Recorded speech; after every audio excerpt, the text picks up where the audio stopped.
Welcome to the Friday Pregame Show. I'm Matt Ryan. It's the season finale of the Friday Pregame Show, my finale on WUOG Radio. NFL Draft and NBA Playoff Preview. What else do we need to discuss today? Sounds good to me. Let's Nothing. just keep it with those two. Spurrier! Yeah, big shocker, South Carolina on, more football violations. There's other things going around too. Josep Guardiola, the Barcelona coach, resigns after 4 years. So that's the other headline I had to mention that I caught, and I was reading the truly ESPN international flavor here today. Exactly. So let's go to go. one of the coolest cities in the world. Want to get international? New York City, site of the NFL Draft. Big shocker. Andrew Luck goes number 1 to the Colts. I mean, we've been calling this for 8 months now. How about the bigger shocker? RG3 going to the second to the Washington Redskins. Man, I was not expecting that. Ooh. Yeah, biggest, but a little more surprising though. Cleveland Browns at this 4th spot end up trading up. Yeah, that was one that spot was to very get odd. Trent Richardson. That was odd. Minnesota Vikings go down to get Matt Khalil. So how are we going to do this, guys? Are we going to go pick by pick, or are we going to do We're gonna biggest go surprise, pick by biggest pick. We're gonna reach, biggest bust? We're going pick by pick. let's Obviously, do that. some picks get more attention than others. We're going to talk more about Trent Richardson's pick than whoever the Cincinnati Well, Bengals while we're going through these picks, I think it's important that we maintain focus on who had the best trade, who had the worst trade, who made the biggest reach, and who's the best move overall that you like.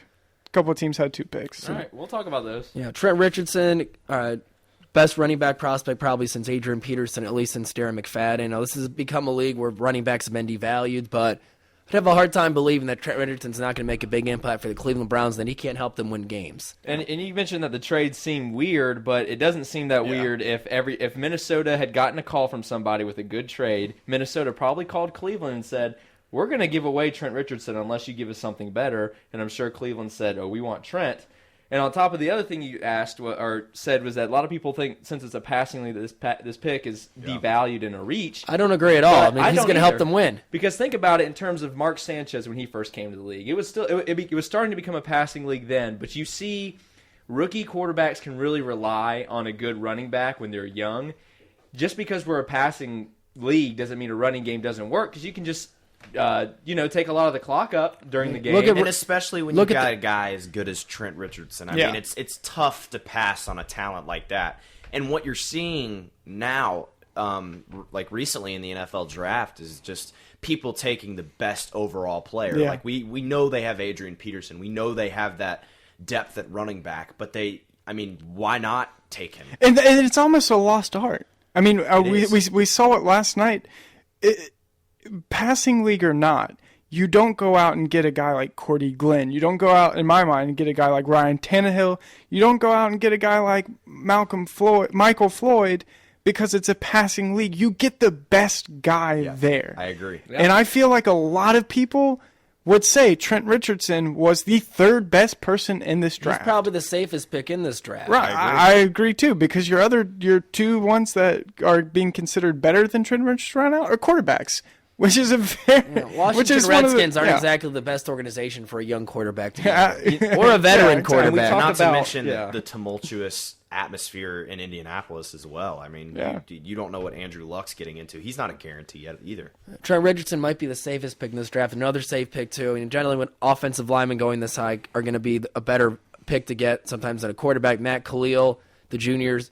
Offensive tackle from USC going to Minnesota. Adrian Peterson needs that protection, and so does Christian Ponder. This is a guy who can step in right away, make the impact that Jake Long did in Miami a few years ago, and Robert Thomas did for Cleveland 5 years ago when he was drafted out of Wisconsin. Joe Thomas. I'm sorry. And leading up to Robert Gallery is the one I'm thinking of, the bust from Oakland. That's probably he's not a bust. He's a good guard. It's a good guard, but he didn't live up to the hype of being the 2nd overall pick. Yeah, but as far as the Matt Khalil pick went, there was a lot of rumors leading up to it that they would take Morris Claiborne. Yeah. And I was tweeting with all of my might saying that is the dumbest pick. As good as Morris Claiborne is, you need linemen to build upon. And especially since that's Christian Ponder's blind side. I mean, we all saw the blind side. I hate to refer to that, but I mean, that's that left tackle, I think it's left tackle? Yes. Yeah, that left tackle position is a very important position, and especially when you have a quarterback like Christian Ponder,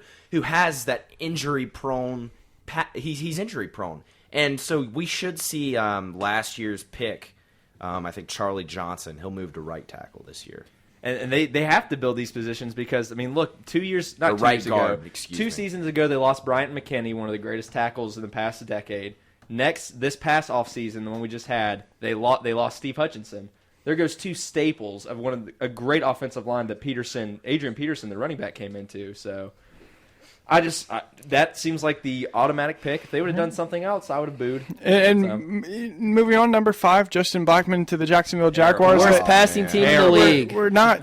What's? I mean, they were at number 7. I assume that they thought St. Louis was going to come and take them at number 6.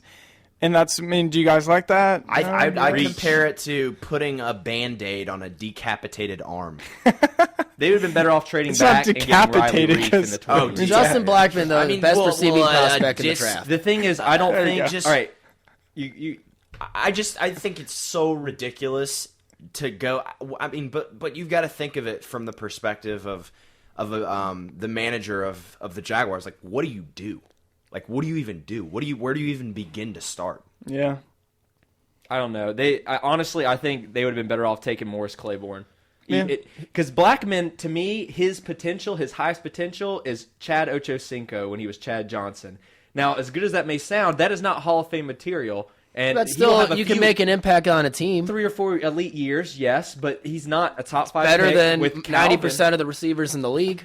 Yeah, but it's not Calvin Johnson or A.J. Green who are going to There's have only great... a few A.J. Greens and Calvin Johnson. Bottom line, in and the world. as long as you have Blaine Gabbert there as your quarterback, you're not going to do it. You're not going to win. And games, Kendall Wright period. is not that far off from Blackman. I honestly don't think. They're Or two even different Stephen players. Hill. Or even Stephen two Hill. different players. If Stephen Hill develops the way he could be better than Blackman. Could be a good second-round value. And then Morris Claiborne went 6th overall to Dallas Cowboys, who traded up. Jerry Jones likes to trade up in the draft. This is a good situation for Morris Claiborne. He's been one of the more scrutinized prospects in the draft, but you're going to Dallas. You're joining Mike Jenkins there, who's probably going to move to the nickelback role or more of the reserve role, and you got Brandon Carr, who came over this year from Kansas City. And don't forget Orlando Scandrick either. He'll And be in there. and this is just a matter, guys, of the Dallas Cowboys organization feeling that they were better served to move up to number 7 and get Alabama safety or 6, Mark Barron, Morris Claiborne, rather than staying behind and getting Mark Barron.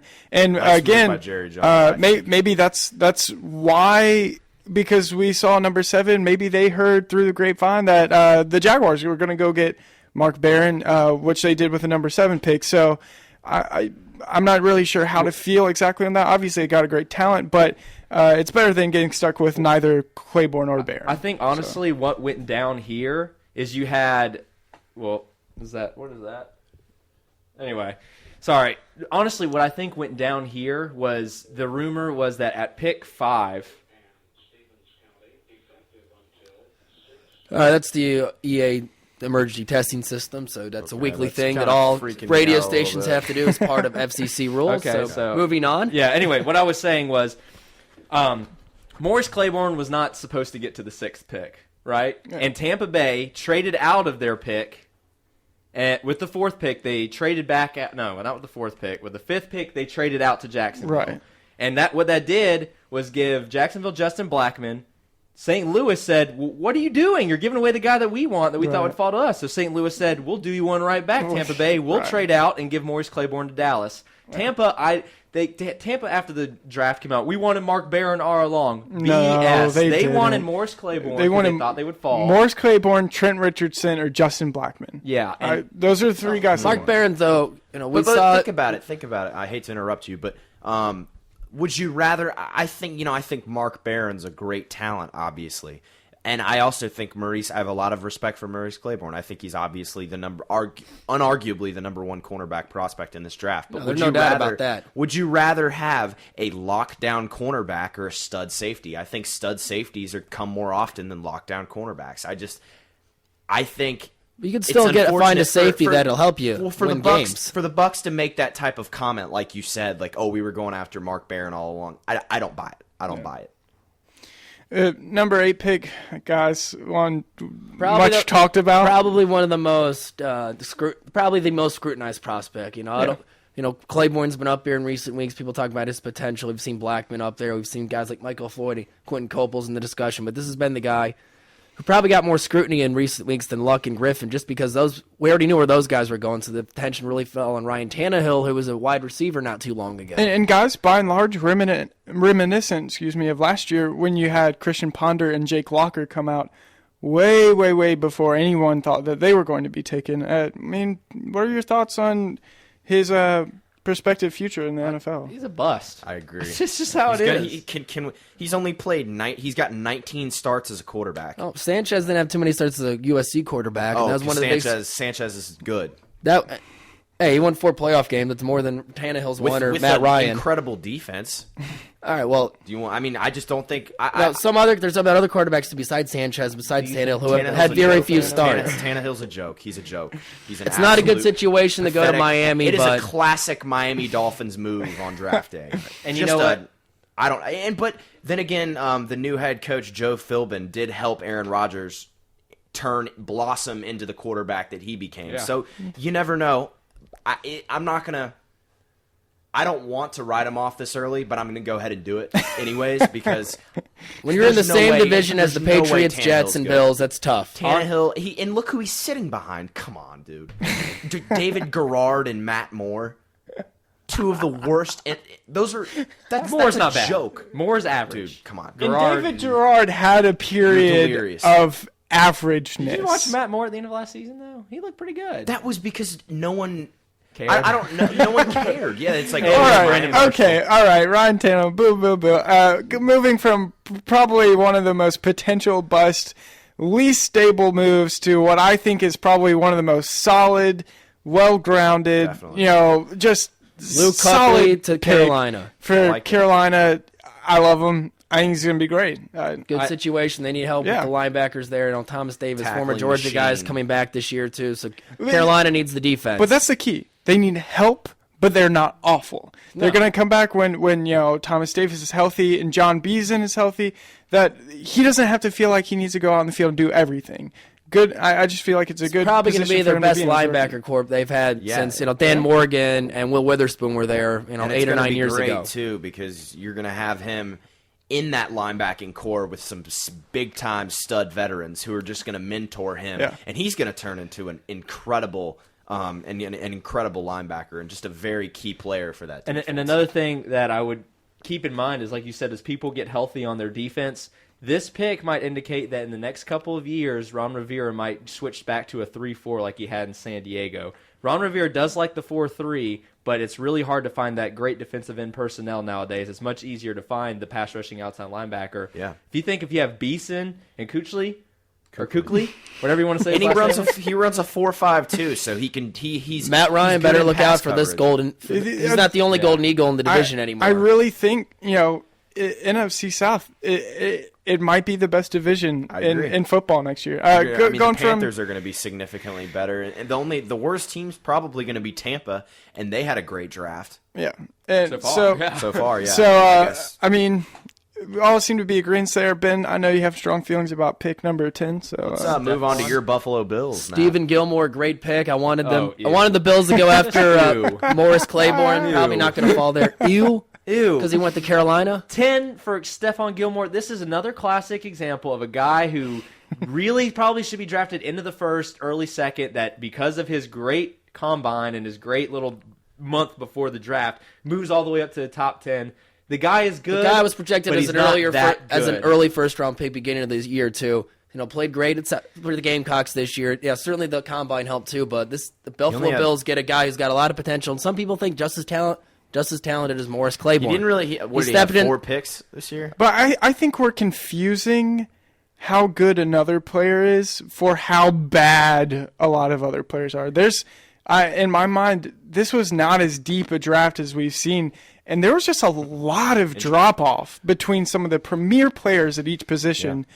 And then the second tier, and I think that's stepping into a defense now where he'll probably be an immediate starter. And the Buffalo Bills also signed Mario Williams early this offseason too. So that defense is improving too. So might be the best defense in that division, arguably next season. That's not saying a lot. The Jets are rebuilding too. The Patriots, that defense was in shambles all of last year. Yeah, the Jets, they're still the Jets. Let's not forget that, and they got Quentin Coples, which we'll get to later. Yeah. All right, number 11. We'll go Great pick. Ontario Poe to the Chiefs. They need some help there because their former LSU Tigers there, Ty Jackson, I don't Glenn like that Dorsey, pick. haven't lived love up it. to the hype. So we'll go through the. Yeah, really, you quickly. have, well, starting with number 11, you have 3 defensive tackles taken in 4 picks. I like them all. I think they'll all be pretty good for the team. Not a big fan of Poe. I've watched a lot of his tape. Big body, obviously, at 346, but he's not.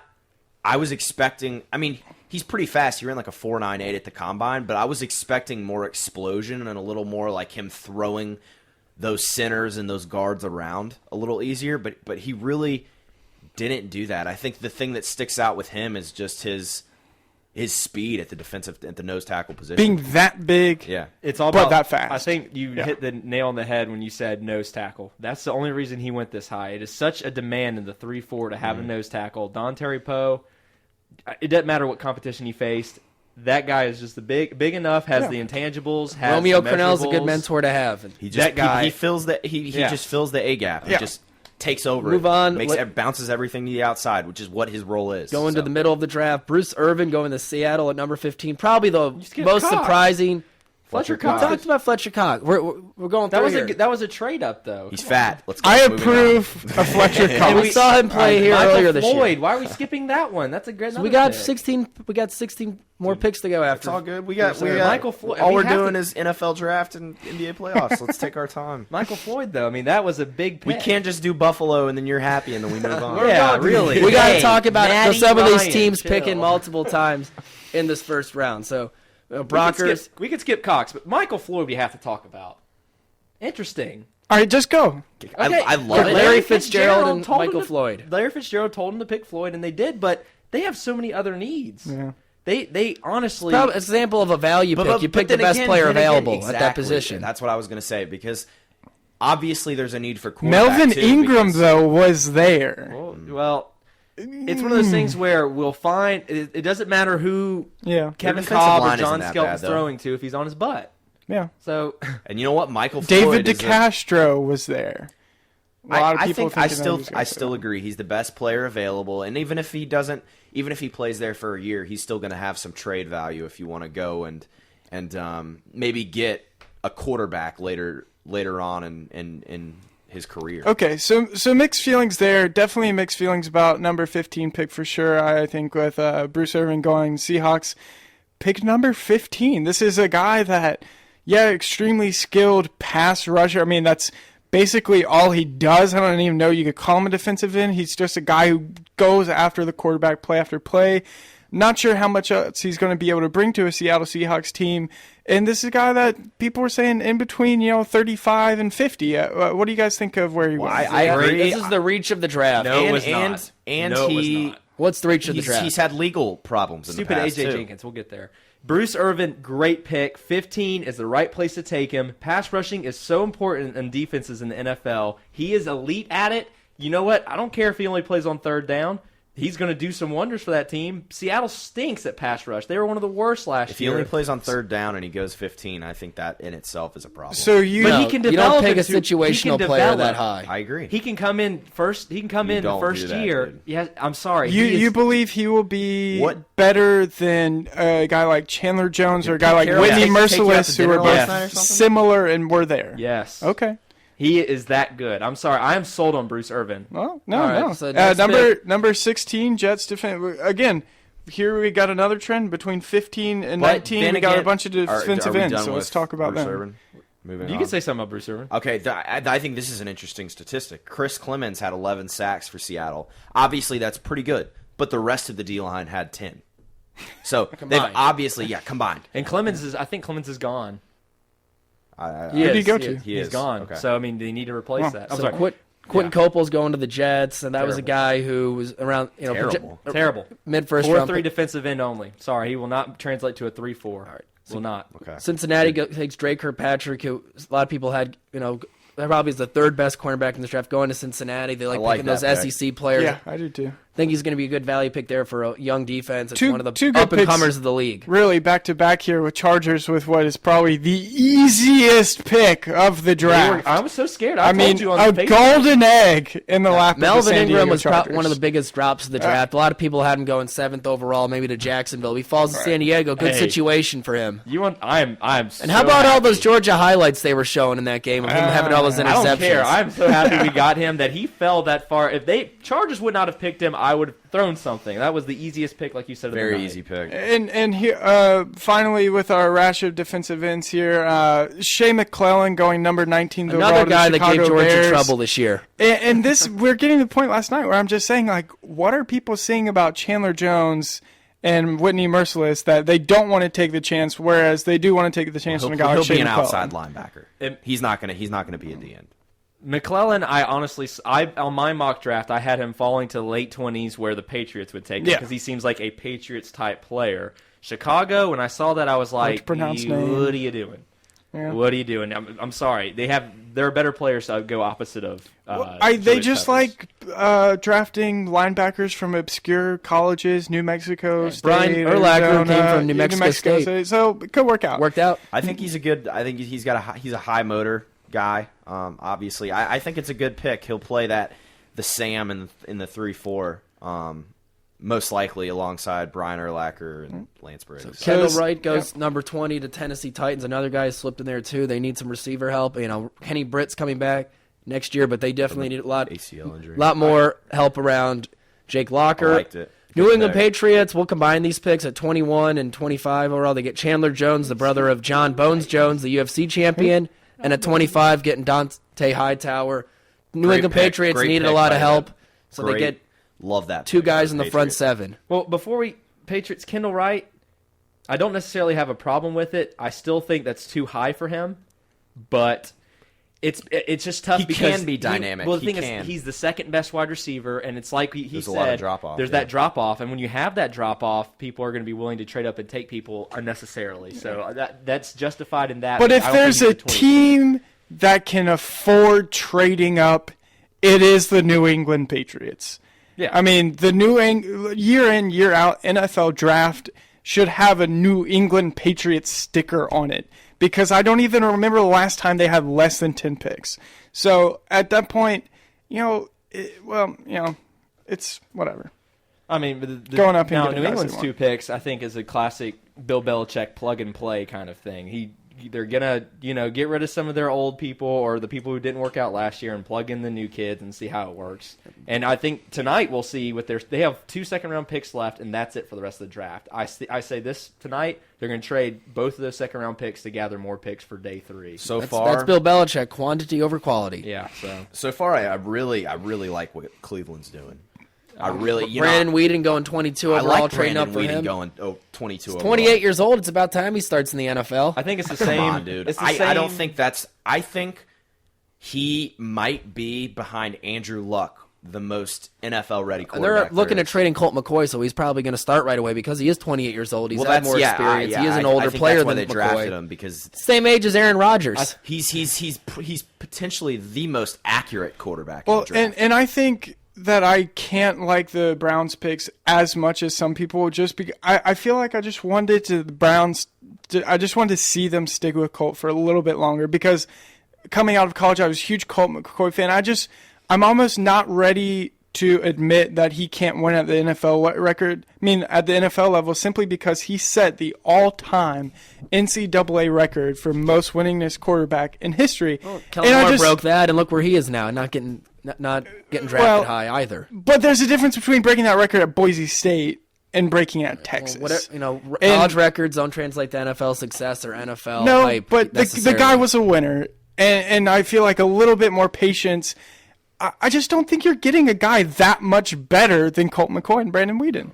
Cleveland's not the place for a winner to go. Well, I think for me, it was the same thing as Kendall Wright, just because of the demand and that drop-off after the first 2 quarterbacks and Tannehill was gone. Cleveland knew they had to jump up and get him before somebody else did. So I don't think he's first-round talent, but, I can't say no to it.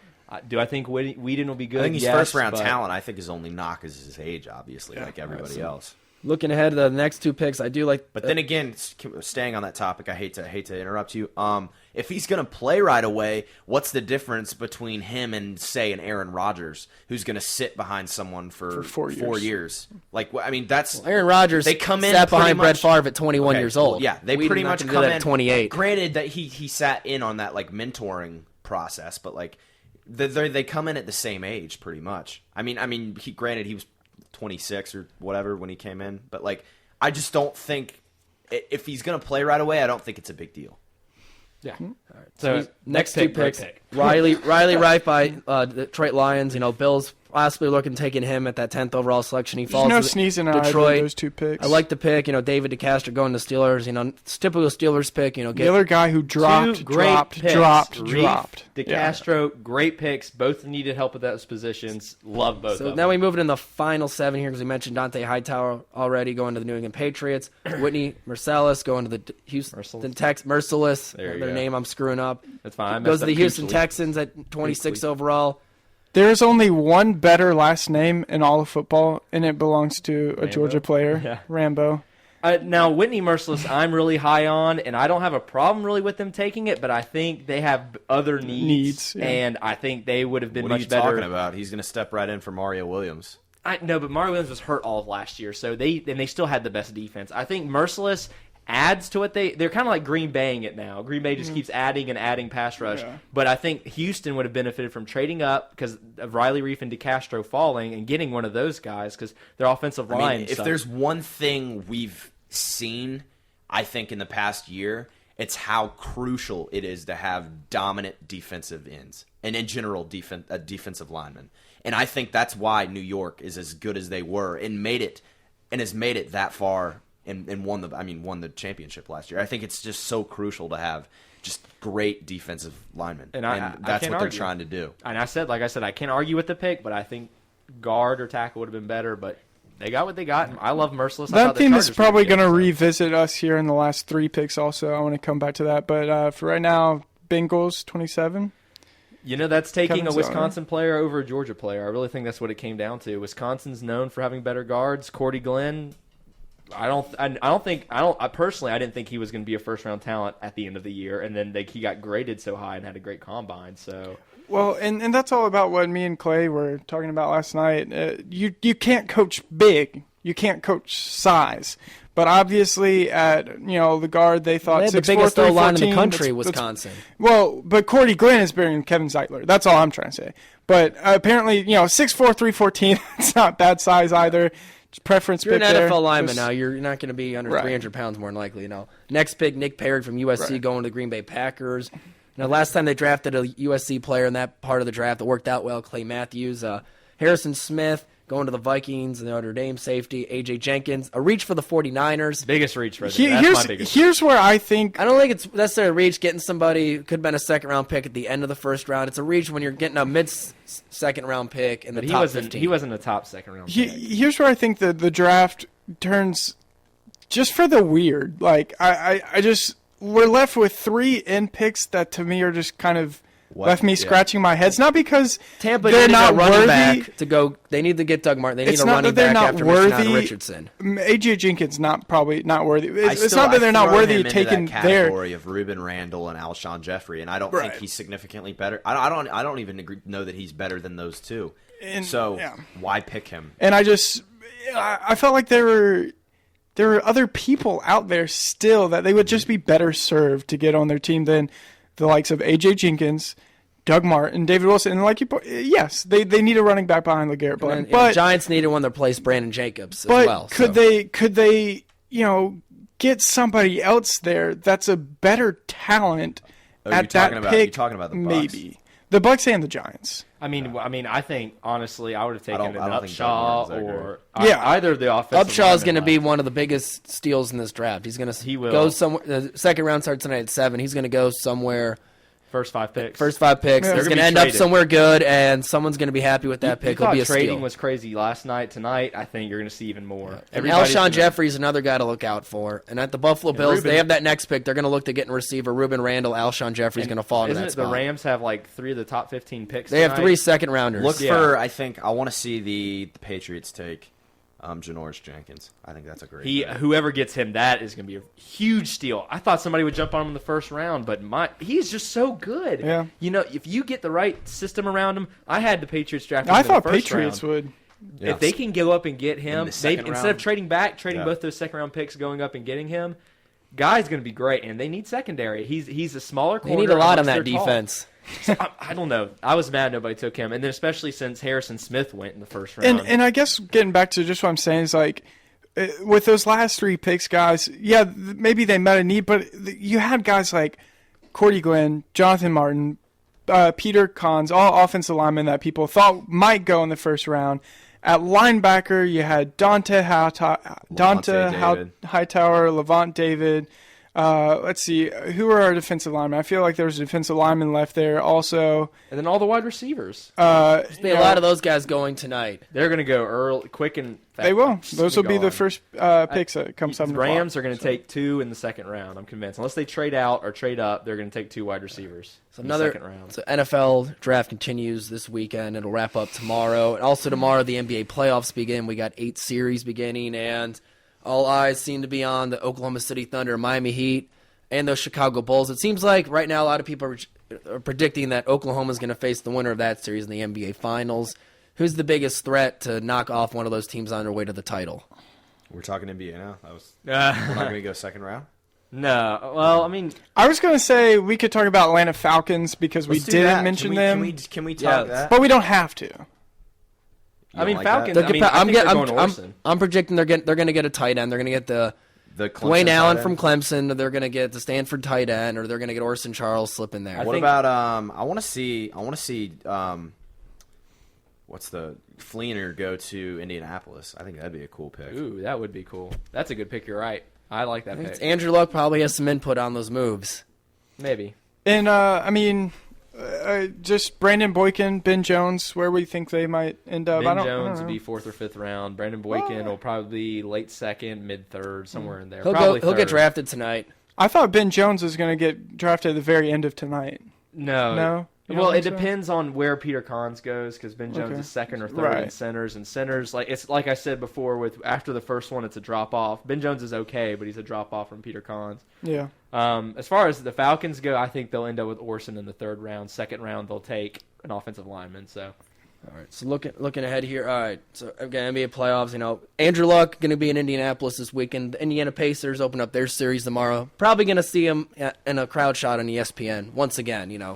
Not like he's gotten enough attention on ESPN the last few months. So, okay, Oklahoma City, the 2nd overall seed in the Western Conference. A lot of people thought they'd get the 1st overall seed, but San Antonio's number 1 in the West, and out in the East, Chicago for the 2nd straight year is the number 1 seed, and then you have Miami at the 2nd overall seed. Looking at these top 4 seeds in the NBA playoffs, who's most likely going to get knocked out on the way to the conference finals? What are we looking at, East or West? Are we Looking doing at, game by game? Top. Let's look at the top 4 seeds so far. So the number 1 and number 2 teams in the West and East. Which one of these teams do you see most likely getting an early upset in the playoffs? Chicago. To be honest, I really don't see any. I mean, San Antonio got beat in the last year in the first round by I the honestly Memphis think Grizzlies. This might be the year it goes chalk and just goes 1-2, 1-2. The NBA playoffs are usually chalk. Last year it was kind of a little abnormal that you had so many upsets and you had teams like the Lakers and Spurs getting knocked out. I think early. Your best series in the first round, especially, are going to be your 4, 5s, 3, 6s. But Usually how it is. But this year the best series is probably Memphis or the Clippers. yeah. Well, isn't the 2-7 in the West now? Is it Dallas, Oklahoma City? Is that Yeah, right? that's the two. Well, I think that'll be okay. I agree. Well, But the 3, 6, 4, and 5 will be the best series. I don't know. I agree. I kind of agree with you. I think OKC. I think there's this. They've gone from the underdog to the favorite. Yeah. In the West, and that's just sheer athleticism. Is the name of that game? And I shooting. I think that could be dangerous. Those expectations are there, and Dallas kind of has a chip on their shoulder. We're still the champions. Yeah, and I don't think it's a testament to Oklahoma City not being a championship team, because I think they are. In fact, I think they're the best team in the NBA. I'll just come out and say it. But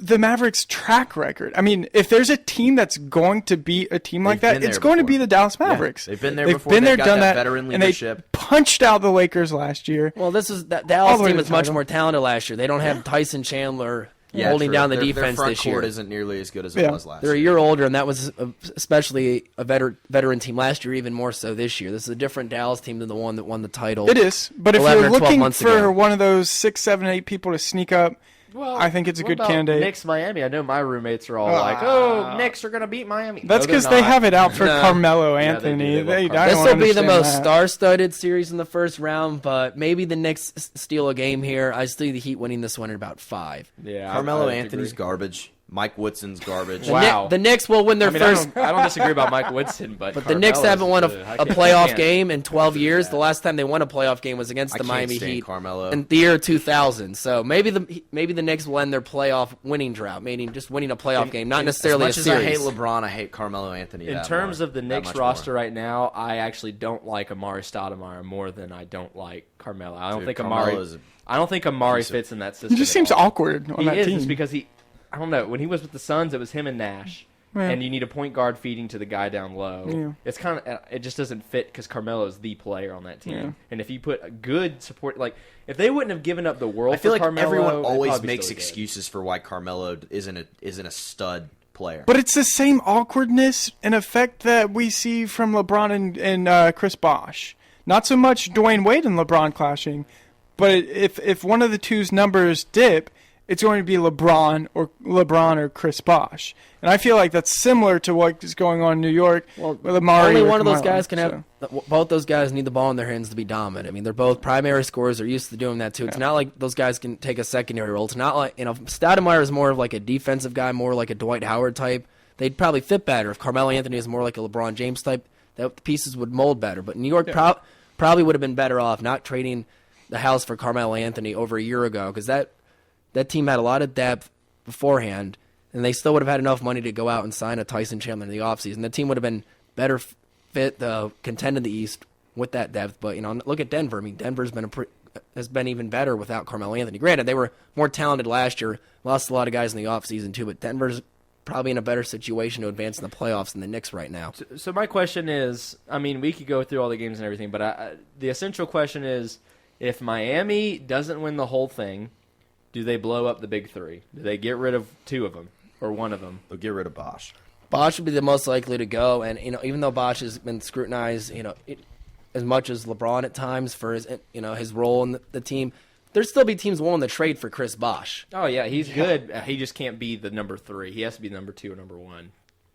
Somebody would be able to trade for him too, but if Miami doesn't win it this year, the scrutiny is going to even increase more, and I think they'll get a ring. They're not going to win 8 or 9 titles as he promised during that. Shoot, bring him to the Hawks, man. During that, spectacle they did in Miami a few years Actually, ago. no. Yeah, there's too much money problems with the Hawks. I couldn't take the contract.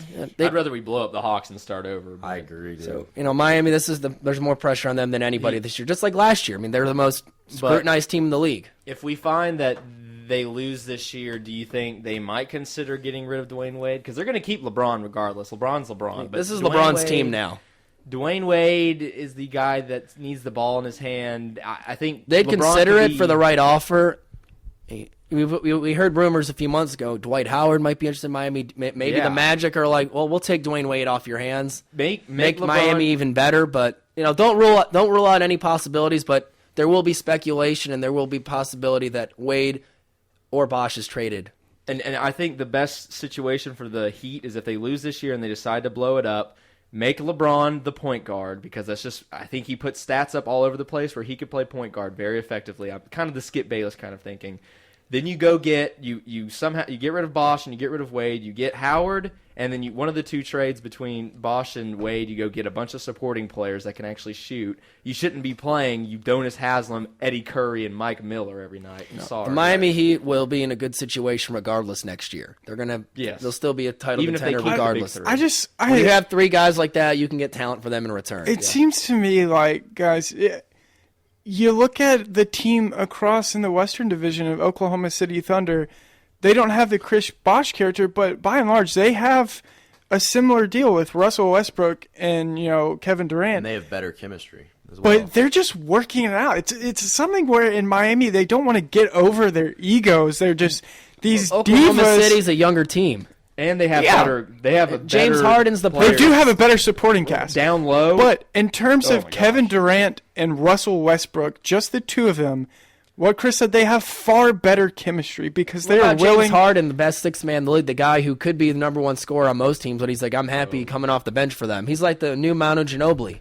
And And he's got the best beard I've seen since Isaac Hayes. Rather than trade, which trading would be a good option, yeah, obviously, because they can get talent for those guys. Get over yourself. If you really want a championship that bad, learn to work together as a team, not big three, not, LeBron, Dwayne, and Chris, but as a team, because teams win championships. Big threes have not yet won championships. Teams have. And Oklahoma City is a great team right now, and that's why I think they're going to win the championship. Is it more interesting, though, that I think LeBron, Dwayne Wade, and Chris Bosh are better friends than Durant and Westbrook are, but Durant and Westbrook work together much better? Is that interesting? You might be Babe onto Ruth something and Lou there. Gehrig hated each other and it seemed to work out for them. Kobe Yeah. and Shaq hated each other too, but not nearly as much as these two. I mean, there is some Because animosity. It becomes work-related, not They were personal. professionals. Yeah. It's not personal because, Yeah. LeBron actually has feelings, and that's his problem. He has feelings. It's just how it is. You can't have feelings. You have to be Kobe. I just saw a trailer for the Avengers. Captain America and Iron Man hate each other, but they worked pretty well together to save the world with Nick Fury. So. And there comes a Matt Ryan reference there. 1 week, can't wait for that movie. The Avengers are like the Miami Heat of the superhero world. We should now rename the Miami Heat the Miami Superheroes. Or The Avengers. the Miami The Marvel. Avengers. The Miami Marvel. Do you guys think the Hawks have a chance at all? I think they do. If I Horford do. plays. Absolutely. I look at the 4 or 5 battles are always interesting. I mentioned the Memphis Los Angeles Clippers series is probably going to be the one to look at the most. I mean, these are two teams that are very talented. Memphis 1 through 12, one of the deeper teams. They don't really have a superstar like the Clippers do with Griffin and Paul, but the Clippers are one of the more entertaining teams in the league. So, Lob City versus the city of Elvis. So this will be an interesting, clash of styles to look at too. But then I look at the Hawks Celtics series. I see this going 7 games, or this could be a 4-game sweep. This is an intriguing series as well too. If the Horford plays, I think they could beat the Celtics, and Celtics have gotten better since the All-Star break too. But don't write off Atlanta. They played extremely well. You think the with Al Horford Celtics out. would sweep?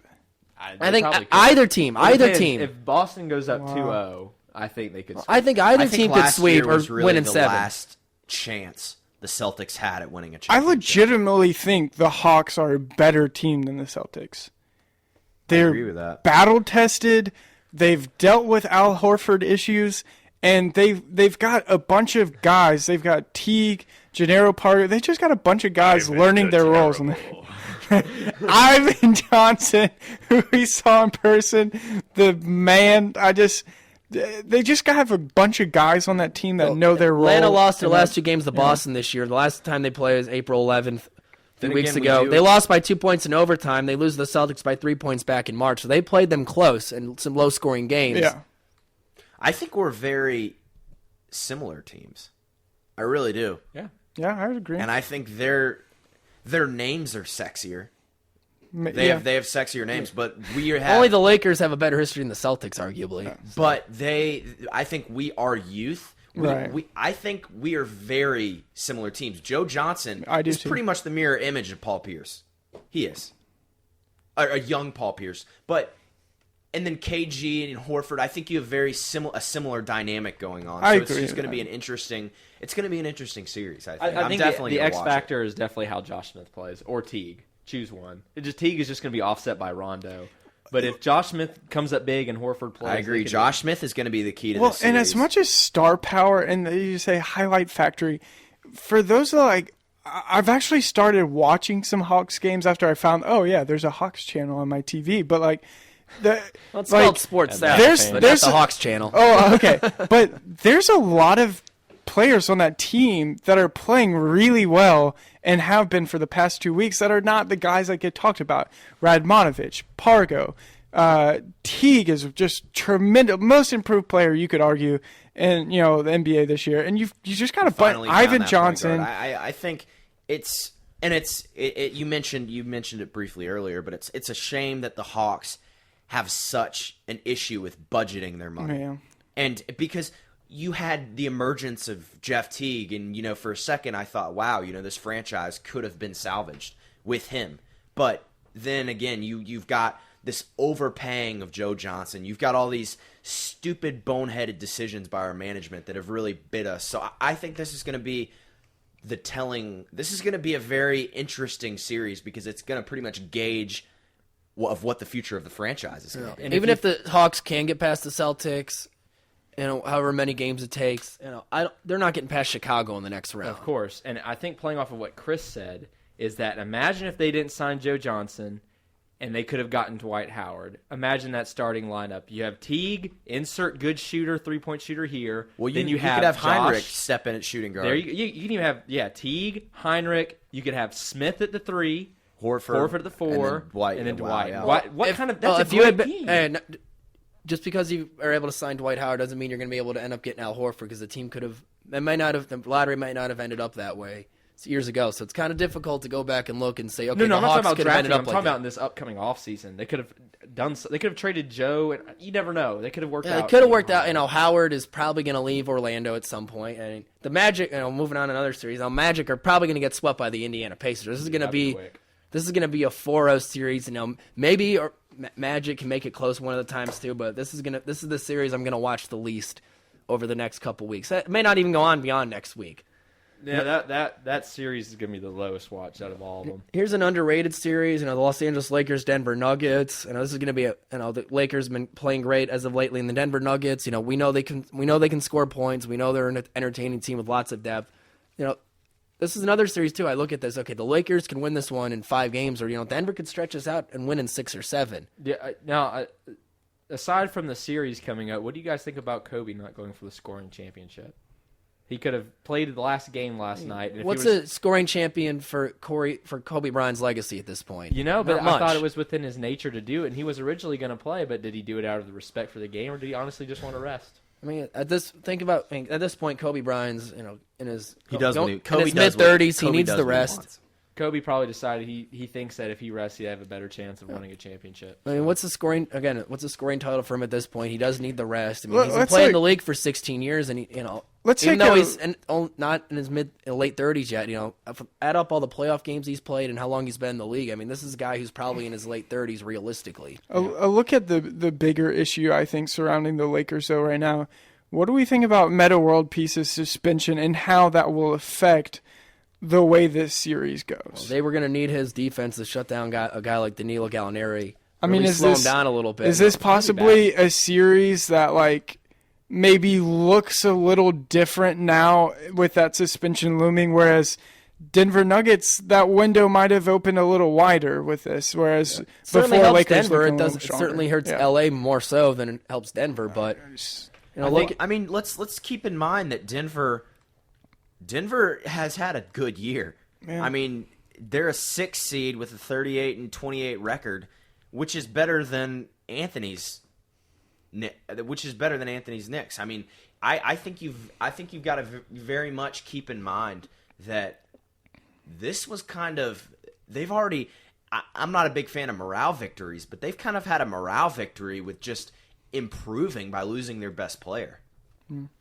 They also traded Nene Alario to the Washington Wizards, got JaVale McGee back too. So they've traded 2 guys that were key players for them for the better part of the last decade, and they've come out pretty well on it. Usually when a team trades a superstar, they don't end up even more successful like the Nuggets have too. Can we just not call him Metta World Peace and call him Metta World Smack You in the Face now? Right. The artist formerly known as Ron Artest is what I'll start referring to him as.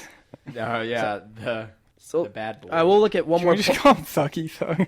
No, I didn't say that at all. Honestly, didn't say this. All right, we got one more series to look at here. This is a 1-8 battle. The San Antonio Spurs. No, that's what I said. Back as the number 1 seed, best record in the NBA, or tied for the best record rather with the Chicago Bulls. Number 1 seed in the West Conference for a second year in a row, going up against the Utah Jazz, who won their last 5, playing some great basketball as of lately too. And a lot of people are going to pick San Antonio to win this one in 4 or 5 games, and I think Utah can stretch it out a little bit too. They've got that size that San Antonio doesn't have too. They're playing great as lately, and the Spurs are an older team, and we saw them get swept last year. And I feel like this isn't going to be easy as a series. Seriously, regardless of the fact that consecutive years they've been the number 1 seed. Again, they didn't get swept last year by Memphis, but they did lose to them in the first round pretty handily. That was a crazy game last year. Yeah. Do you remember that? Yeah. The NBA playoffs was probably at its greatest last year. But Memphis was like the second hottest team. I just don't think... Utah's a hot team right now, too. They won 5 games in a row. I just don't think the Spurs should be dismissed because... I'm not dismissing them. What is their record? 50 wins and 16 losses in the straight short season. They're both That's a great heck of a lot to defensively. do, I mean, the Spurs, I think, are second in defense, and the Jazz are 4th. So this is going to be a very defensively. You're the one writing off the Jazz here. I mean, the Jazz have played great as of late. They know Al I Jefferson, don't Paul know. Millsap, Gordon Hayward. We They look got at some last talent year's there. playoffs, and we look at Spurs' age, which has been the knock for, 2 or 3 years now. Consider Dallas Mavs had a similar knock on age last year. And the fact is, the San Antonio Spurs were not that much older this past weekend when they finished getting the best record in the NBA. I mean, there's some records that speak for themselves. When you go 50-16, that's an excellent season. And there's not... They don't all of a sudden over weekend become old and unable to play basketball at a high-performing level. They won 61 games last year. Well, the interesting matchup that we're going to need to watch is the Tony Parker. If they can contain Tony Parker, because Tony Parker's averaged 21.7 points this season, and the biggest thing is he's gotten to the free throw line 28 times against Utah in the 3 games they've played. So if they can, that's kind of been the reason why San Antonio's had its way with the Jazz in the past. I just think this is going to be a very interesting series. I agree with you. I think that the Jazz are a very underrated team, and they're under the radar. And I think they could definitely... They probably have much front court depth as anybody. Like they could definitely drag out this series to 6 or 7 This is games. not going to be a sweep by any means. Paul Millsap almost made the All-Star team this year. Al Jefferson, one of the better centers in the league, and C.J. Miles, good small forward there, and they got Gordon Hayward at the shooting guard position. He's been one of the bigger surprises of that 2010 draft class. Then off the bench, these guys have had a big impact so far and could have a bigger role in the near future. Enes Kanter and Derek Favors. These guys were top 3 picks. Favors 2 years ago, and then Enes Kanter this past year, the guy who didn't had to sit out of Kentucky for a year because of eligibility issues too. But they've got a lot of size in that front court. That can give San Antonio some trouble if they get in foul territory late in that especially game. when you've got a smaller front court in San Antonio with the likes of Kawhi Leonard and Danny Green there, who's been one of those big surprises for San Antonio. Guys really helped them a lot too. Just Spurs are comparing the New England Patriots. Sometimes they just find guys who nobody else wanted, and these guys end up becoming important role players for them in their championship run. Guys run. like what's his face? Who's the DeJuan Blair too? That guy who slipped in the draft too. San Antonio who people drafts overlooked because he was 6'7" at the center position in college, and I mean they've just really. It's really cool to see teams do that, and I just have a lot of respect for their organization, and Greg Popovich is. Was never a big fan of them growing up watching them because their style was a little too slow for the average American, the average person in this world, unless you just like defensive oriented basketball. And I was a big Shaq fan in the day, and as of course we know, Duncan and Shaq were big rivals then too. But this is an organization that's been a modeled franchise for the NBA, and if they were the New York Knicks, those teams that won the titles in 03, 05, and 07 would have gotten a lot more respect than they do. But NBA Finals prediction, it's going to be Heat Thunder. That's what the doctor ordered, or I don't think ESPN for that matter. I don't think anyone really is going to disagree with that. I agree with that. I think the Thunder will beat. I hope to God they don't, because I hate the Heat so much. Thunder in 6. Yeah. Well, before we wrap it up, are you going to make a prediction? Thunder. All right.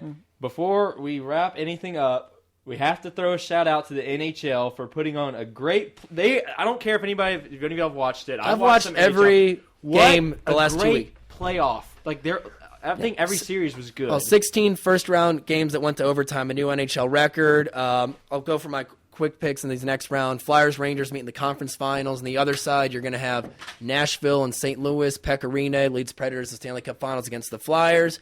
Broad Street will have a celebration for the Stanley Cup for the first time since 1975. That's my prediction.